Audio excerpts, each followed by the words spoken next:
Hello everyone, आइए इस video में जानते हैं ईरान के इशू के बारे में। आप सभी जानते हैं कि ईरान में है सो काफ़ी ज़्यादा प्रोटेस्ट हो रहा है और वहाँ की जो गवर्नमेंट है काफ़ी सीवियर रिप्रेशन मेजर्स अडॉप्ट कर रही हैं और उसकी वजह से हज़ारों व्यक्ति वहाँ पर मारे जा चुके हैं। इसका जो इमीडिएट कॉज था प्रोटेस्ट का वो था economic crisis. Economic crisis in the sense कि ईरान के इकोनॉमी में काफ़ी ज़्यादा इन्फ्लेशन देखने को मिल रहा था पिछले कुछ महीनों से। प्लस हाल ही में दिसंबर के महीने में ईरान की जो करेंसी है रियाल, उसका वैल्यू काफ़ी ज़्यादा है सो डेप्रिसिएट कर गया। यानी कि $1 के कंपैरिजन में जो ईरान के जो करेंसी है रियाल, उसकी जो वैल्यू है वो है 14 लाख रियाल, यानी कि $1 इज इक्वल टू 14 लाख रियाल। और इसकी वजह से जो है ईरान की जो इकोनॉमी है काफ़ी डिसरप्ट हो चुकी है। वहाँ की जो भी प्राइसेस हैं, फूड है, फ्यूल है, ये सब काफ़ी कॉस्टली हो चुके थे। इस वजह से जो लोग हैं वो परेशान भी थे। लेकिन ये जो प्रोटेस्ट है ये जस्ट एक इकोनॉमिक इशू नहीं है। इसके पीछे काफ़ी समय से जो ईरान की जो गवर्नमेंट है, उनकी जो गवर्नेंस की जो व्यवस्था है, उससे जो लोग हैं काफ़ी प्रभावित हो चुके हैं। कैसे? क्योंकि ईरान का अगर आप देखें कि वहाँ की जो सरकारें हैं, जो 1979 में है सो इस्लामिस्ट रिवॉल्यूशन होता है। इस्लामिस्ट रिवॉल्यूशन होने से पहले ईरान में मोनार्की का सिस्टम था। मोनार्की क्या मतलब होता है कि एक राजा है और वो रूल कर रहा है। तो जो मोनार्की है, बेसिकली जो लास्ट मोनार्की जो डायनेस्टी है, उसका नाम है पहलवी डायनेस्टी।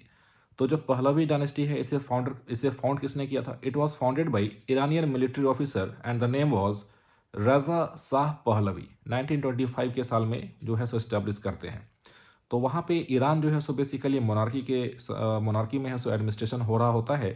लेकिन उसकी भी वजह से काफ़ी मिस गवर्नेंस, करप्शन, ये सब चीज़ें वहाँ पे होती रहती है। तो फिर अल्टीमेटली 1979 में इस्लामिस्ट रिवॉल्यूशन होता है आपके ईरान के अंदर में, और जो मोनार्की है उसको ओवरथ्रो किया जाता है। जो मोनार्क है वो देश छोड़ करके बाहर भाग जाता है, इजिप्ट चला जाता है, और आखिरी में इजिप्ट में ही उनकी है सो मृत्यु हो जाती है।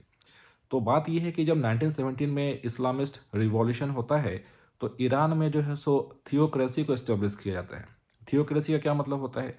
थियोक्रेसी का मतलब होता है कि ऐसा स्टेट जहाँ पर रिलीजियस जो लॉज होते हैं उसके बेसिस पे देश का जो शासन व्यवस्था है उसको लागू किया जाता है। दैट मीन्स कि the governance of the country is carried on the provisions of the sacred text of the religion. तो बेसिकली इस्लामिस्ट रिवॉल्यूशन का मकसद यही था कि ईरान का जो गवर्नेंस है वो है सो सरिया के हिसाब से चले।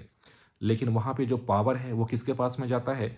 तो जो सुप्रीम कमांडर है, सुप्रीम कमांडर मतलब कि जो रिलीजन का जो सबसे बड़ा हेड है, जो कि पूरे देश का जो गवर्नेंस है वो संभालेगा। तो कहने का मतलब है कि जो इस्लामिस्ट रिवॉल्यूशन जो होता है ईरान में, वो मोनार्की से, जो कि काइंड ऑफ जो है सो एक डिक्टेटर ही था, लेकिन उसको भी रिप्लेस करता है तो फिर से दूसरा डिक्टेटर ही आ जाता है। क्यों ऐसा मैं इसलिए कह रहा हूँ? क्योंकि जो इस्लामिस्ट रिवॉल्यूशन का जो लीडर था जिसका नाम था रूहुल्लाह खमेनी, वो 1979 में है सो इस्लामिस्ट रिवॉल्यूशन को कॉज करता है और 1989 में उसकी डेथ हो जाती है। 1989 के बाद जो जिस व्यक्ति ने उसे सक्सीड किया, जिसका नाम है अली खेमेनी, वो अभी तक है सो ईरान के सुप्रीम लीडर है सो बने हुए हैं। यानी कि आप देखिए उनका जो एज है सो 86 ईयर्स का हो चुका है, बट अभी भी वो है सो ईरान के जो है सो सुप्रीम लीडर तभी से 1989 से अभी तक है सो बने हुए हैं।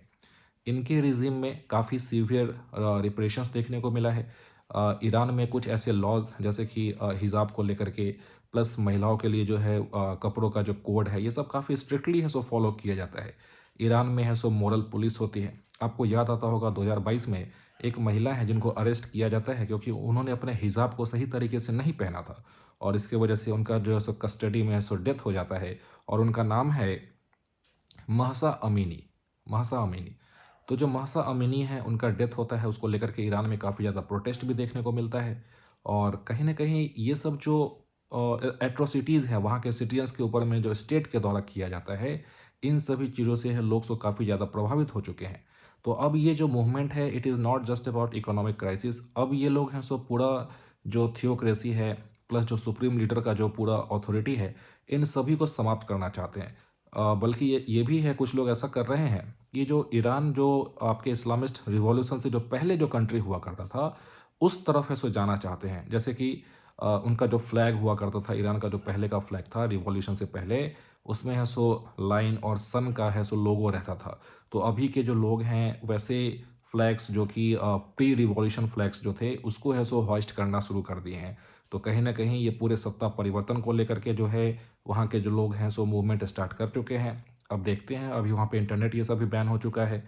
वहाँ पे सरकारें हैं सो किस तरीके से इस मूवमेंट को है सो क्रश करने की कोशिश कर रही हैं, इसके बारे में अभी वर्ल्ड को कुछ आइडिया नहीं लग पा रहा है।